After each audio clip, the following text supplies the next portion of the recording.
This is the Rebel Author Podcast, where we talk about books, business, and occasionally bad words.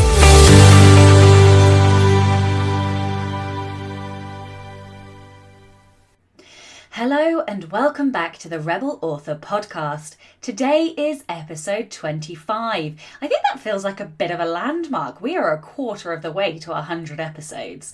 I can't believe we've hit 25 episodes. That's almost half a year, although because I originally started at 2 episodes a month, we have technically gone past half a year of existence. So well done, baby Rebel Author. We are officially over half a year old. So today's episode is with Daniel Parsons. I met Daniel quite a number of years ago now. I think we were drunk at a party, but anyway, I think you'll hear about that in the podcast.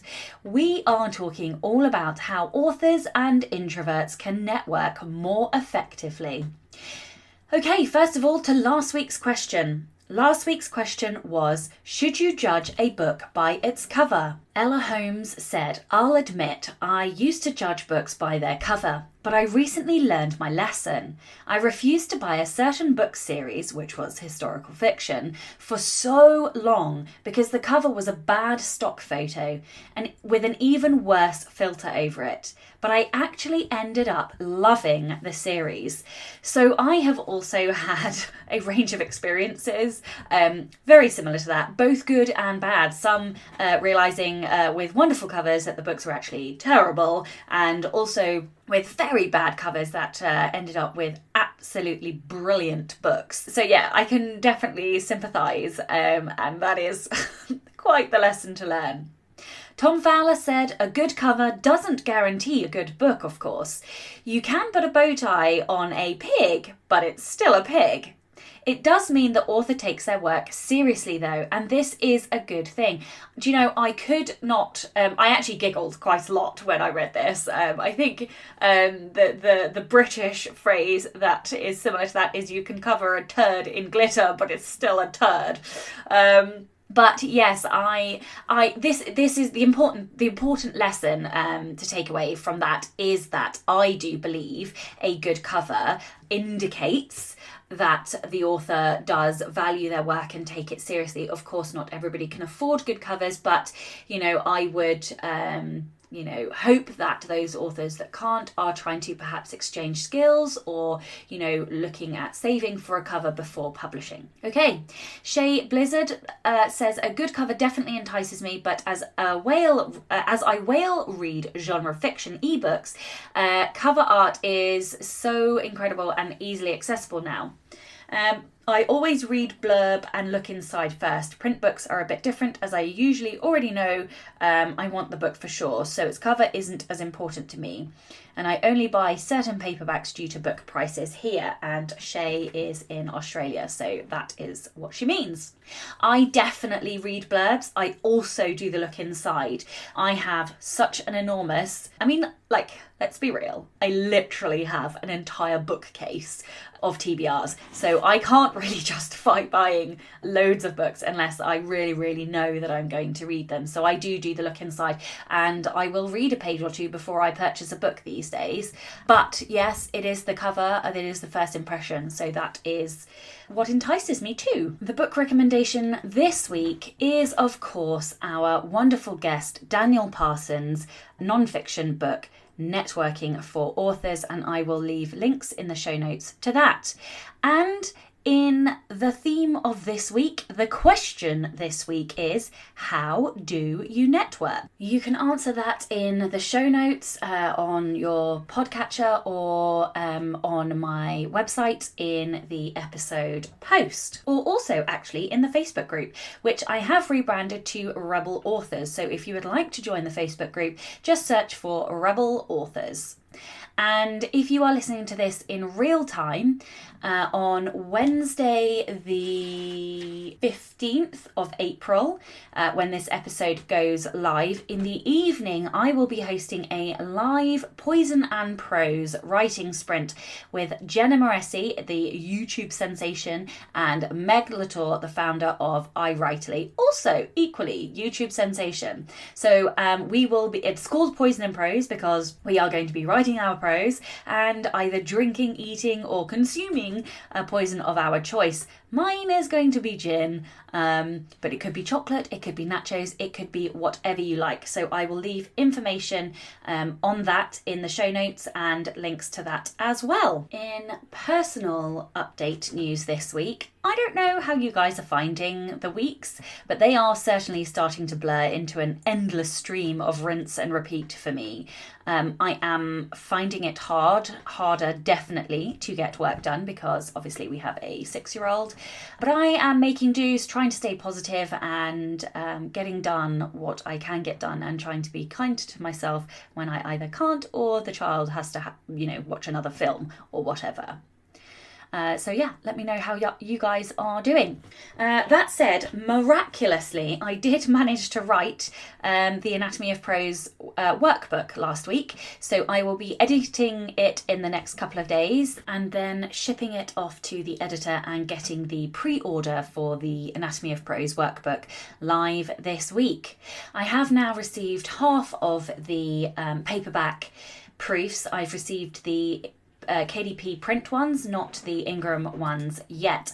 Unfortunately, Ingram, I had a problem with my paperback proof for Ingram Spark, and that is why the paperback pre-order isn't live yet. But I hope to be getting that live this week at last. What else am I doing? Well, of course, the Anatomy of Prose digital ebook is now live on all stores. So you can get that and you can pre-order that and I will leave a link in the show notes, and that is being released on the 29th of May. So this week I am going to be setting up that giveaway that I mentioned last week for the signed copy, which I will sign and annotate and add a few things in. This week I will be working on a non-fiction project that I can't quite talk about yet, and really moving into launch preparation for the Anatomy of Prose. And last but by no means least, I will drag out my third young adult fantasy book, which is about 75k, and look at where I am with that and how in the hell I am going to finish this fucking book that I've already spent 18 months trying to write. Okay. Listener Rebel of the Week this week is Michael Nassberg. Michael says, one of my favourite Rebel moments is the time I got out of a work assignment I didn't want to do by stalling on it for so long my boss forgot about it, which I think is hilarious. And also somebody could clearly do to me because I'm practically senile half the time anyway. If you would like to be a Rebel of the Week, please do send in your story. It can be any kind of rebellion, big, small, or somewhere in between. You can email your Rebel story to rebelauthorpodcast@gmail.com or tweet me at rebelauthorpod. 2 new patrons this week. Oh my goodness, I couldn't believe it. Thank you so much, guys. So thank you and welcome back to Taryn Blackthorne and Katie Forrest. As always, I want to say a deep thank you to all of my patrons, especially in these times of uncertainty. I'm extremely grateful to everybody who helps to ensure that this podcast continues. And I did mention last week that I was looking at adding some extra bonuses, benefits to Patreon, and I am just trying to decide between Slack and Discord at the moment, but I'm thinking about adding a community, and that is also on my to-do list for the next week. If you would like to support the show and get early access to all of the episodes, as well as access to bonus essays, posts and content, you can from as little as just $2 a month by visiting patreon.com/Sasha Black, and that's Sasha with a C and not an S. Okay, on with the show. Hello and welcome back to the Rebel Author Podcast. Today I am joined by Dan Parsons. Dan is the international best-selling author of 8 books. His first non-fiction guide, the #Art of Twitter, was an Amazon bestseller and hit number 30 on Book Authority's list of the top 100 digital marketing books of all time. For fiction, his debut fantasy novel, The Winter Freak Show, was the USA's fastest downloaded children's book on Christmas Day in 2017. Besides writing, Dan has worked for 3 traditional publishing houses and as a bookseller in South Wales, UK. For more on his work, visit danielparsonsbooks.com. Check out his books online or join his 80,000 plus Twitter followers. He loves hearing from readers. Welcome. Thank you for having me on. That's a really nice introduction. It's almost like you wrote it earlier. Almost. 80,000 Twitter followers is wildly impressive. Yeah, it was more actually. At one point, I stopped being quite so active. I still go on there, but I don't, 3 hours a day manically try to grow my following. At one point, I think I got to 98. So I kind of wanted to hit the 100,000, but it was taking up so much time. So I sort of reduced it a little bit. But it went really well. 3 hours a day to get that level of Twitter following. Yeah, I think it took me about 4 years to go from 0 to 100,000, more or less.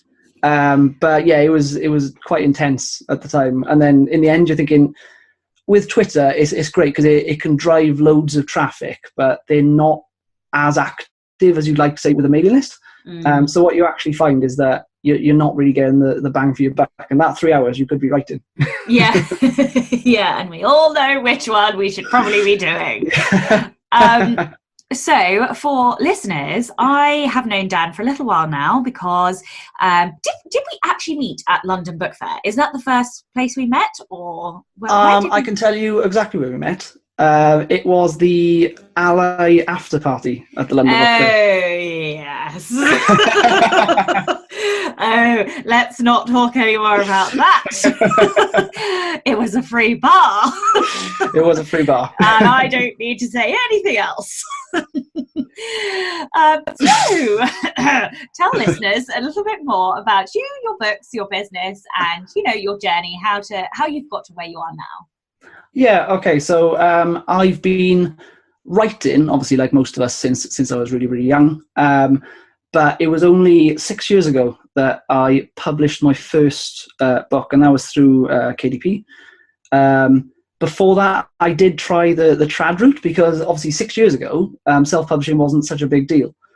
So I wasn't aware of the potential of it. But I did the trad route. I applied to some agents and found that I got a few bites. Some people were interested and asked me for the full manuscript and things like that, but it was just taking so long.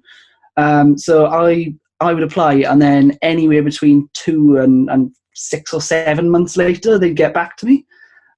So I was in the last year of uni, and I just thought, I'll put up a small Christmas novella as a side project, just to sort of pad out my portfolio a little bit. And that just started selling, and I found that I really enjoyed the whole process and learning about self-publishing and all that stuff. So I didn't carry on with the trad side then. I just decided to go whole hog into this. What inevitably happened, though, was I finished uni. So I had to look for something to do, and I joined a traditional publishing company for work experience, which it's an odd experience being an indie author working for a traditional publisher. Yeah. How did that go? Well, really, really well, because it was quite a small publisher, the first one. So they at the time were doing similar practices to me. So we were sort of pooling our knowledge, because a lot of things that as an individual author, publishers won't think that way when they're dealing with lots of authors, and vice versa. They'll have practices that we don't have. So it's quite good, especially when I was so early into it, to get another perspective. What you find is that you disagree on lots of things, especially when it comes to giving away free books. That was the big sort of area of contention, because traditional publishers, typically, because they don't have an author's entire backlist, they're not thinking quite so long term with, if I give away this free book, then I can build a mailing list for them and things like that, and then that author will do really well in the long term. What they tend to think is, how can I make as much money as possible on this book we're publishing right now? And typically that is, don't give it away for free. I worked for 3 traditional publishing companies, and over those 6 years I've published, I think I'm on book 8 now, 2 pen names. It would be a lot more, but I made so many mistakes early on that I think about 2 of that 6 years was correcting mistakes from the first 2 years.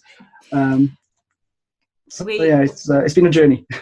Yeah, we've all made those mistakes. My probably worst one was a upload error with a pre-order, and somehow I was using Vellum, and I do textbook and workbook for my nonfiction, and my workbook I don't know whether it was uploaded or if it was just named the wrong thing, but basically the workbook got uploaded in the textbook file, and I didn't know until somebody pointed it out to me after all of the pre-orders had gone out. So that was a very painful few days, with Amazon, trying to fix that. And I have to say, I haven't done a pre-order since.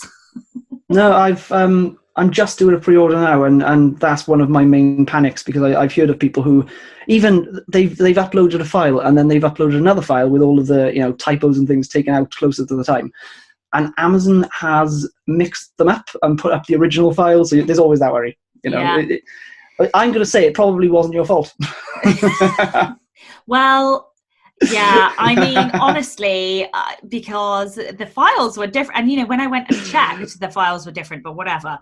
Anyway, my point is, we've all made mistakes. Yeah. So you are in the process of publishing a new book called Networking for Authors. So let's start with why. Why is this an important book? What was the driver behind it? And I guess why specifically networking for authors? Okay, so what you find is if you look up networking on any website, you'll get a lot of information that's quite vague. So you've got things for big companies, tech companies, whatever people are running, and all of these things don't really apply to authors, because we tend to have I know the whole company of one thing is going around at the moment, where we have very small companies, and we spend a lot of time on our own. We don't really have the most sociable business model. So when it comes to networking for authors, it's basically, it brings in the idea of community, which is not something that necessarily comes in with other businesses, because if you've got your own business, hiring out JCBs, then you've probably got an office, and that was a random example, but you've probably got an office of people, and you're going out and meeting people all the time, and that's not something that you have as an author. So networking really needs to be at the forefront of your strategy, just to remain sane. There's also the fact that we're in a sort of pivotal moment at the moment, because the publishing industry is changing, and in the past, networking was a bit of an odd area for authors, because authors didn't really have any power. So they couldn't negotiate deals, they couldn't do lots of these things in the same way that they could now, because people didn't really know how anything worked. It was a mysterious practice. You apply to a publisher, and then months later they get back to you and they give you a contract. Most people don't really know any of the trip hazards and things that are in the contract, so they just say, yeah, absolutely, let's go with that, let's do that, and they don't think they have options. Whereas what I've found since networking is that there are so many different options, and you can essentially grow your business in millions of different ways, just by meeting different people and trying, people are talking about movie deals where they've negotiated things on their own, and merchandise and things like that. Even distribution, so now we can distribute all over the world, and there are distributors from places like Publish Drive and Draft to Digital that you can meet in person, whereas at some point in history you wouldn't have been able to do that, because that would all be handled by publishers. So networking is really, really important for authors, and a lot of this isn't documented in an official book. So I saw a gap in the market and I thought I'd sort of jump in and try and essentially work it from an indie perspective, but that would also be relevant for traditionally published authors, because they've got a lot more options than they think. So the idea is to go from someone who knows nobody in the industry, because a lot of us, we're the only writers we know when we start out, and to build this community of writers around you, and then how to go about building an actual business around that. So I thought it was a really important topic. And I could not agree with you more, because if it weren't for my network, I wouldn't have been able to leave my job. So, my network is, okay, so obviously the writing and your books are the most important thing, but absolutely secondary to that is my network. And if I didn't have a network, you know, the opportunities are so much smaller and more scarce, and, you know, the support network's not there. But I'm sure we're going to talk about all of that stuff. But yeah, so, okay. So networking for anyone who's even remotely introverted is a terrifying prospect. So talk to them. What tips and tricks have you got for introverts specifically? And apologies to all my extroverted listeners. You know, this might be a refresher for you. Yes, talk to the introverts who would like to network. Okay, so not everyone is an extrovert. I wouldn't class myself as an extrovert. I was a really, really shy teenager, sort of developed through adulthood, and things like alcohol, they help. Yes, yeah, it does. Yeah. But yeah, what's good about this business, and the fact that we live in 2020 at the moment, or whenever people are listening to this 50 years in the future, is that we've now got the internet, and when it comes to being extroverted, you can be extroverted in certain situations depending on your comfort zone.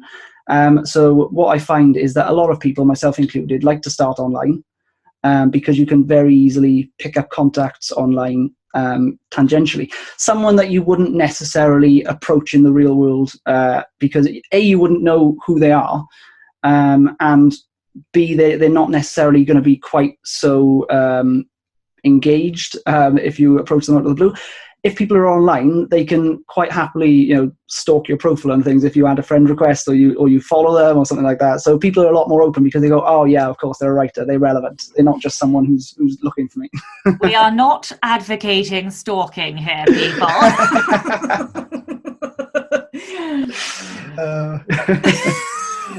Yeah, so there's that. There's also the fact that extroversion kind of is a learned skill. So when you start networking, often you won't be the most confident person in the room. Everyone thinks they're not the most confident person in the room, even when they are the most confident person in the room, because a lot of it is sort of bravado and show at these events. But yeah, you can start small online, join some groups. You can just sort of watch what other people are doing in these sort of Facebook groups and on Twitter with hashtags and Instagram and things like that. And then eventually, you can organize to meet up with some people. Now, you don't necessarily have to, burst into a room like a wrestler with the music playing in the background and announce that you've arrived. You can walk in, you can talk to one or two people at an event. It doesn't have to be a huge amount. All you really want to focus on is progress. And meeting up with one person face to face is more than you would have done before you go to an event. So it's something that starts slowly. I've done the London Book Fair 6 times now. And the first time I turned up, I knew nobody. It's really overwhelming, actually, because there are so many lights and so much advertising. People are talking constantly. So I didn't really talk to many people the first year, maybe 2 or 3. Now, though, 6 years later, I walk in and you see a lot of the same people crop up, and then they introduce you to new people. And I literally can walk in now to some of the parties and things they have there, or the business brunches and all that type of stuff. And you always know at least a few people. And it's quite community driven then. It's like walking into, your local bar and seeing people that you consider friends. Yeah, absolutely. And I think the thing is that, okay, not all writers are extroverts, and that is a bit of a misnomer. I think there is a disproportionately large amount of introverts in the writing world, but not everybody is. But the thing is, because most people are introverts, you can rest safe in the knowledge that everybody else is shitting themselves just as much as you. Yeah. That's the thing, though. Everybody else is also terrified. And my dad, so for the first time I went to London Book Fair, before I walked in, I literally thought I was going to vomit, a lung up or something. And so I phoned my dad, who's like the ultimate charmer of like all charmers. And okay. I mean, he literally will walk in a room and people will like flock to him. I don't get it. Like, it's just like he's magnetic for people. Some people do that. Yeah. And anyway, so I said to him, like, what's the best thing I can do? What's your best networking tip? How do you do it? And he said, I just do one thing. And I was like, okay, thinking, it's going to be some terribly horrible, difficult thing that I'm not going to be able to do. And he said, I smile. And that's it. Oh, really? Yeah, he said, like I smile. Yeah, yeah, like a Joker smile. No, he just said, I smile, and it makes you, open and appealing to other people. If you're, if you've got resting bitch face, which unfortunately I have most of the time, Most people do. Yeah, no, but it closes you off, and it doesn't make people want to come and talk to you. So. Yeah. What I find as well is if you go to these events with a safety net, so if you go with one person with you, it's great as a sort of, like holding onto the side of a swimming pool, but then you need to kick off eventually, because if you're walking around as a two, you tend to talk to the person you go with, and you're not that approachable for new starters. Whereas if you're, in a queue waiting to buy a sandwich and somebody walks up and they just sort of loitering, in a break between sessions or something, then they will talk to you if you're on your own. So what you find is sort of just being approachable. It does half the work for you. Yeah, absolutely. Okay, so what are the biggest mistakes you see authors making when trying to network? Okay, so I've done a lot of these things myself. Like I said, the power dynamic is a weird thing in the publishing industry, because there are some people, I think this is a little bit like this in all of the art. So there's, actors and musicians and things like that. There are a very small minority of people who are extremely, extremely powerful and famous and make loads of money and all the rest of it. And then the vast majority of people struggle to sort of get off the starting blocks. So a lot of people go in with a sense of desperation, like they need to be picked up by someone. Which what they should really be doing is going in with the ear of a job interviewer. So rather than going in as an interviewee and you're sort of all sweaty and trying to please everyone, you should just go in and say, right, I'm looking to do these sorts of things with my business, X, Y, and Z. This is what I need to get done. Who in this industry could possibly help me in these ways, And you need to be looking for someone that you ultimately get on with, because that's a big deal when it comes to networking. If you don't really mesh, even if you think those people can give you a lot of opportunities, then there's no point talking to them, because it's not really going to work long term. There's other mistakes as well. You kind of a lot of people try to sell, and this is online and offline. So anyone who jumps in, they send you a friend request and then immediately ask you to like their page, buy their book, review it, love it, share it with everyone. That sort of thing. And the same at networking events when you turn up in person. That's very, very off-putting for most people who, like myself, now turn up for the social aspect, where you don't really want to be sold to at these things. What you want is to learn interesting things and have sort of conversations with people who are doing interesting things. You go, I didn't really think of that, and often that's the way they should be putting themselves across. So yeah, it's I guess it's sort of a sense of innocent desperation, but it's the fact that they don't know any better until they've done it for a little while. There's also the fact that they're often a little bit too self-deprecating. So I've again done this myself.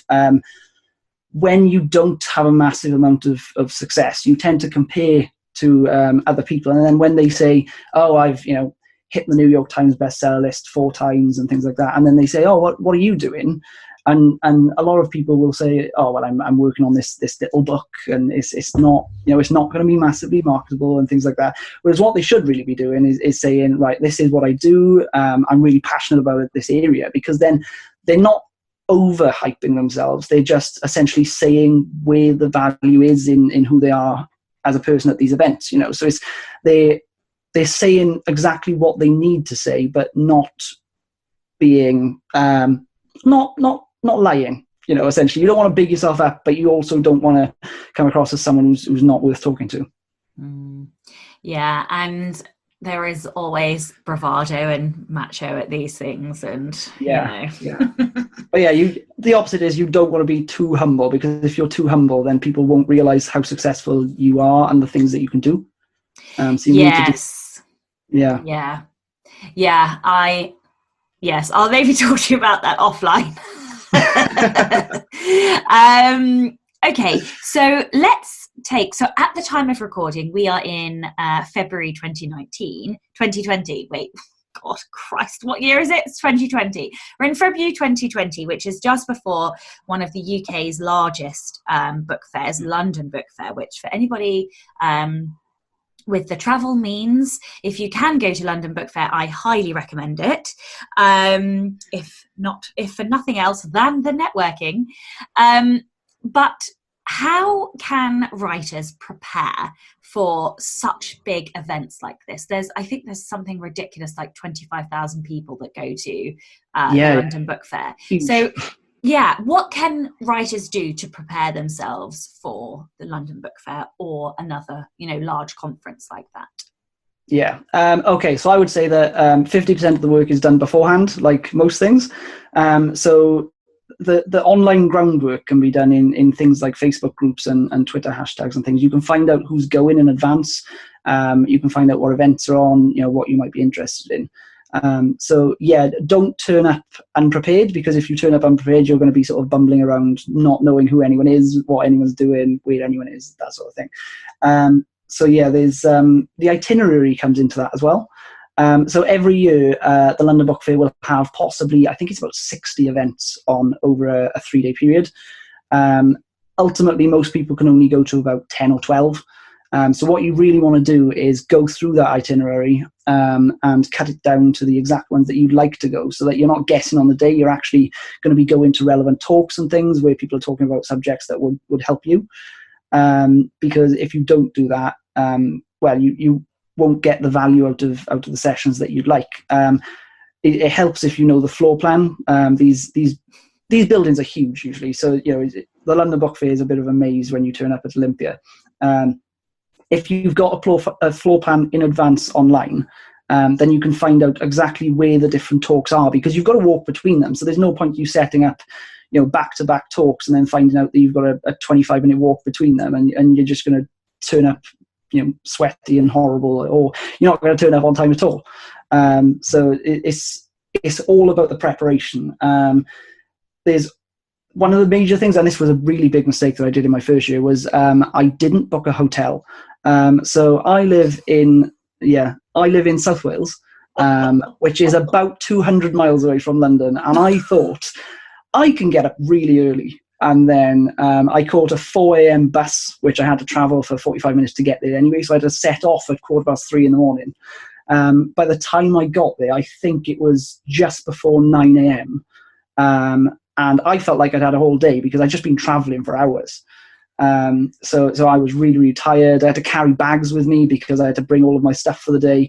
And then I got invited to an after party during the day, and I couldn't go because I had to travel back home. So I had to leave early and go back home. Whereas if you've got a hotel, I know it's not something that's affordable for everyone, but if you can do this, it really does help.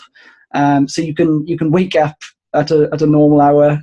You can walk in and be fresh. There's a reason why businesses pay for things like business class flights and hotels and things for their employees, because they know that they can work at their best if they turn up fresh.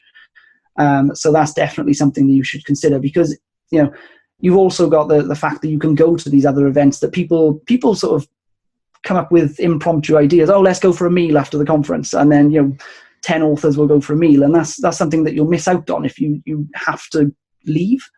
So yeah, I'd say that's a big thing. Another thing is get business cards printed, because I don't know about you, but I meet possibly minimum 20 people a day, possibly up to about 50 when I'm there. And you don't always remember who they are. When you're at some of the later events and they've got free bars and things, you don't have the best memory afterwards. So there's these things where you need to A, collect business cards by other people, and B, give out business cards because they've got the same problems as everybody else. So getting those sorted really, really helps. Otherwise, you're in a situation where you're writing people's names in your phone as notes and things like that, and it gets a bit chaotic. Yeah, and I have something to add on that, which I can't remember who told me this. Actually, I think it might have been my dad. Again, it's the networking. Yeah, it is, obviously. So he says to only have printing on one side of your business card. And so normally people have double-sided business cards, you know, because they're all fancy and they're all glossy. But if they're glossy, you can't write on them. So what he does now is he only has them printed on one side, and it will mean that he can either add information to the back if necessary, or if somebody gives him a business card and they're double-sided, he will then write on the back of one of his cards some identifying feature or something. No, but honestly, like, it was you know, it could have been crime author with the red jacket, or you know, just so that he can then put a face to a name afterwards. Because when you are meeting 20, 30, 40, 60, 100 people in a day, there's no fucking way you're going to remember who somebody was. We're in an industry where people have got alter egos and pen names and things like that. So often what you'll find is that you are talking to someone in a bar and they'll introduce themselves with their real name. Yeah. And then you try to find them online and they go in online by their pen name. So what you really need to do is you know, write down the name of the person that you met, you know, their real name. And then you can obviously find them more easily because you can associate who they are in real life to who they are online. Otherwise, you're going to lose half the people. It's really interesting that you said that, though, because it's useful. Again, if you're talking to traditional publishers and distributors, some of the lower level staff often won't have their own business cards. So you've got to write on the back of their business cards because they've given you their manager's card or something, and you need a contact. So yeah, it's really useful. Yeah, and that's exactly why I say to only print on one side of yours, because then you don't then have to carry reams and reams of paper or whatever. Also, take a picture of the business card on your phone just in case you lose the business card, because when you are handed like 500 of these things, it's very easy to lose them. So you can always take a picture of the business card and keep that in your phone as well. I'm guilty of that. I've put things in a notepad, sort of slotted business cards into a notepad and then left a notepad on a desk and walked away. Yeah. Yes, but did you do it on purpose? That's the real question. No, I'd never do that. Yeah, of course you wouldn't. Okay, so what can a writer do once they've developed these, you know, they've introduced themselves, they've pulled up their big girl panties, they've introduced themselves. What can a writer do to sustain those relationships and develop them once they've left the conference and they are back in the real world? Okay, so ultimately the truth is you won't maintain all relationships because some people are a lot less active afterwards, and they don't follow up on things and stuff like that. Also, lots of people will be super network friendly when they've got a book launch, and then they're not until they've got another book launch. So you've got to bear that in mind with some people, that they're very strict with their time. What I will say, and this is a good segue from the previous point, is to process those business cards. So I've got a spreadsheet that I bring all my business cards home. I usually got a stack of like 30 from events like this. And then I go through and I just, to make sure everything's organized, I put the name of the person and their email address and where I met them and all that, so that if I ever need to email them, it's easily searchable in a document, compared to sifting through physical business cards that fade and stuff. But also you've got context. You could be like, oh, we met at the Rhondda Book Fair in 2016, because you've got that written down on top of the other information. That's totally how you knew where we'd met, isn't it? Oh, I've got this on everyone. That's amazing. There's also reunions. So I know a lot of people will they'll meet loads and loads of people at these large events, but then they'll find out that a few of the people that they connected with at these events actually live a lot closer to them than some others. So they'll organise nights out for meals, or some will go on holiday together. I know the walking trips are quite a big thing at the moment. I think Jo Penn mentioned this on her podcast before, which said that they do writers 10Ks and those sorts of things where you talk as you're walking. I don't know what it is about that. I think it's maybe the long mindset mentality where you've got like a big goal and everyone's happy just to sort of work towards it. But yeah, there's a massive overlap between people who like things like long distance running and writing books. It's a really odd little niche, but I like it. you can also collaborate. So collaboration is massive at the moment, and I think is only getting bigger with people creating universes and things like that. If you find people who work in your genre, then a really good way to stay in touch is to say, oh, would you like to do this project together?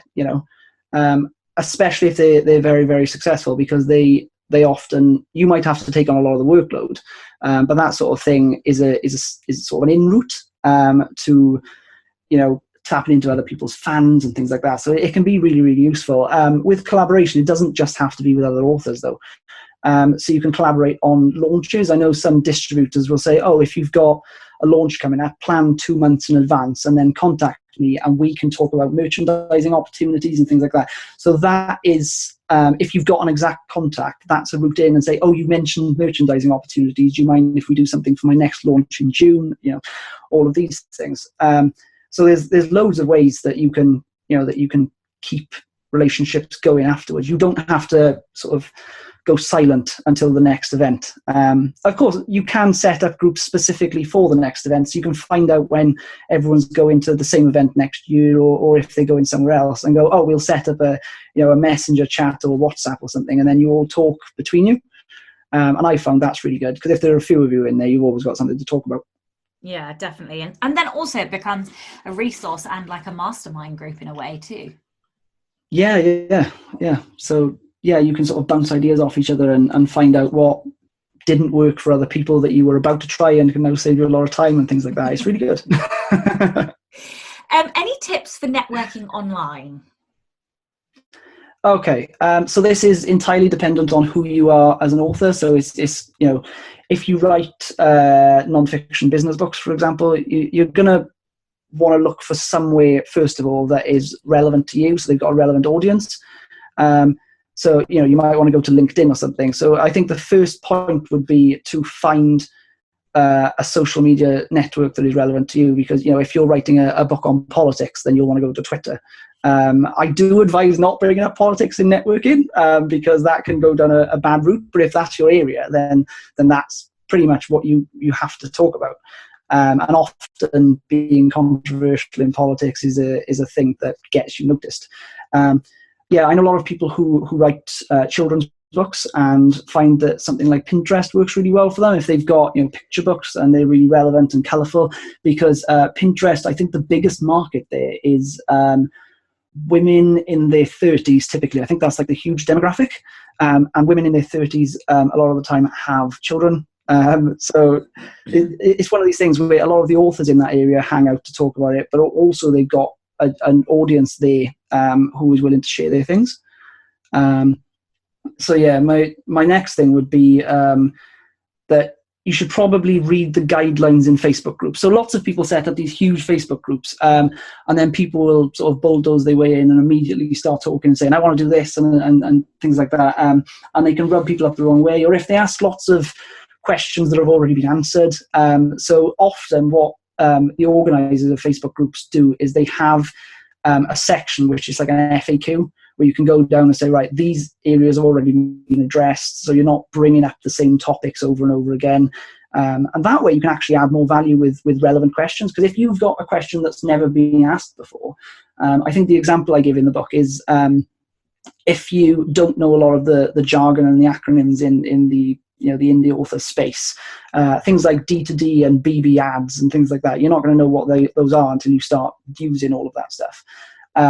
You can ask a question that is something like, can you give me an encyclopedia of all of these different terms? And then all of the comments in that chain will be all of these different terms. And you've added value to the group then, because even though you didn't add information, you asked the right questions so that other people could compile all of the information that somebody else could find useful. And the organisers can then direct newcomers to that post and say, this is the post with all of the terms that you can look for yourself. I did think that was a genius question, by the way. When I read that in the book, I was like, oh, that's actually a really good question.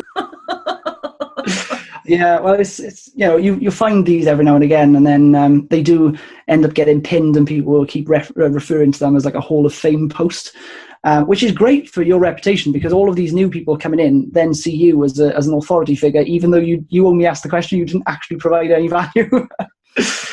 So you're associated in a big way with the group then. So there's I've also got this idea, which I don't think I actually explained in the book fully in this way. And it sounds a little bit cold, but you can do it in a nice way, essentially. Is, like a sales funnel, where there's people on the outside who don't know your brand if you're a business, and then they can move in closer to the point where at the bottom of the funnel, they're loyal customers. Well, you can do the same with networking. So you can go onto things like hashtags and groups and things where you're going to encounter lots and lots of people who are all vaguely aware of each other. But then when you sort of have a spark with certain people who are really sort of into your niche or you want to talk to more, you can gradually move towards more personal connections like direct messaging and Skype and things like that. So it's one of the things with online networking is even if you don't want to go out and meet up in person and do all of these things, you can get more familiar connections over time with people that you really are interested in. So I think that's a good way to develop until you're ready to go out and network in the real world. Amazing. Well, this has been a jam-packed episode of loads of tips. So hopefully everybody's feeling a bit more confident. But now we come to my favourite question of the podcast. Okay. This is the Rebel Author Podcast. So tell me about a time you unleashed your inner rebel. Okay, so I prepared for this question because I knew it was coming. Because you've asked everyone. I have. I will always. I've got two. I've got one that's relevant to publishing, and then one which, on the surface, makes me sound like a really cool espionage type person. Brilliant. So the first one, the publishing one, I pulled out of a traditional publishing contract at the publisher that I worked for. I know. Oh my God, that is so controversial. I absolutely love it. Why? What happened? Well, like I mentioned earlier, so there were lots of things that we disagreed on with marketing strategies and things like that. We were fine. We're really good friends. Me and my boss. My boss is actually now my editor. So it's because they freelance work on the side and things like that. So you didn't lose your job. Yeah, then? It was just the fact that when you're in the office and you can see that lots of people's books are being worked on at the same time, you're kind of impatient to get to yours because if your book is in the pipeline, you're going, if I just did this myself, I know that I get it done a lot faster because it's not in this process with everybody else. So I basically just rocked up one day and said, do you mind if I get all of my rights back? And it actually went really well. So like I said, we get on really well. We've actually been to the London Book Fair together since then. So you didn't lose your job? No, it went better than expected. Yeah. You lucky son of a bitch. I know. Tell me the other one. Yeah. So the other one, I damaged my passport the day before a flight to Hong Kong. And I decided, because I tried to expedite it and get it same day delivery to get a replacement. So I just decided I couldn't get it done. So I wing it and try and get through customs. So I got through the UK. We had a flight change in India where some large soldiers with guns warned me that I probably shouldn't do this, but they'll let it off this one time. And then I got to Hong Kong after hours and hours of flights. And they took me into the interrogation room where they removed me from my friends. It was great. From a writer's perspective, because you're thinking, this is gold. But yeah, I essentially bluffed because they said, do you have any proof that you're coming here for the reasons you say you're coming here for and all that? And I handed over my phone and said, if you want to call one of my friends who's got a dual nationalship, you can call them. Now, I knew that they change their SIM card when they get there because they get better rates and things out there. But I was banking on them not calling them. and yeah, the bluff worked. And they went, no, it's fine. We believe you. We'll let you through. So I bluffed my way into Hong Kong once in a very light way. I didn't, James Bond my way in, but it's the closest I get.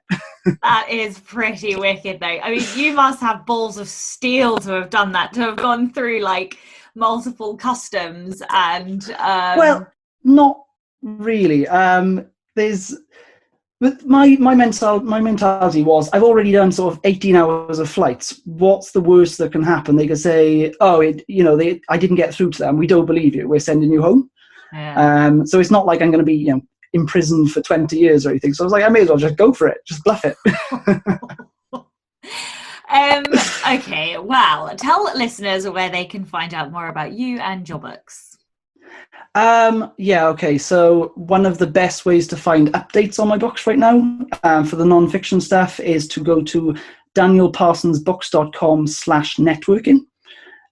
Because at the time that this podcast is out, I will have already published the book, and I'll be giving away a freebie for people who want to know all of the biggest conferences in the world and their merits and things like that, via that mailing list.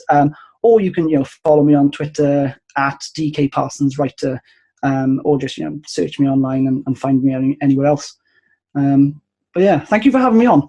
You are most welcome. And thank you to all of the show's patrons. If you would like to get early access to all of the Rebel Author podcast episodes, you can do so by going to www.patreon.com/Sasha Black, and that is Sasha with a C. Thank you very much to everybody listening. I'm Sasha Black. You are listening to Dan Parsons, and this was the Rebel Author podcast. Next week, I'll be talking to Barry Hutchison all about how to bootstrap your marketing. I actually am very, very grateful to Barry because he came in right at the last minute. I chopped around my schedule because in these, very difficult global times, I know there's a lot of people very concerned about money. So I wanted to bring you an episode where we spoke about how to do marketing with little to no money at all. So that is what next week's episode is going to be about, and thank you again to Barry. Don't forget to answer this week's question, how do you network? And also don't forget to go and pre-order your copy of The Anatomy of Prose, and hopefully, fingers crossed this time, by the time this episode airs, the paperback will be live. Don't forget to tune in and subscribe on your podcatcher, and when you have a moment, please leave a review.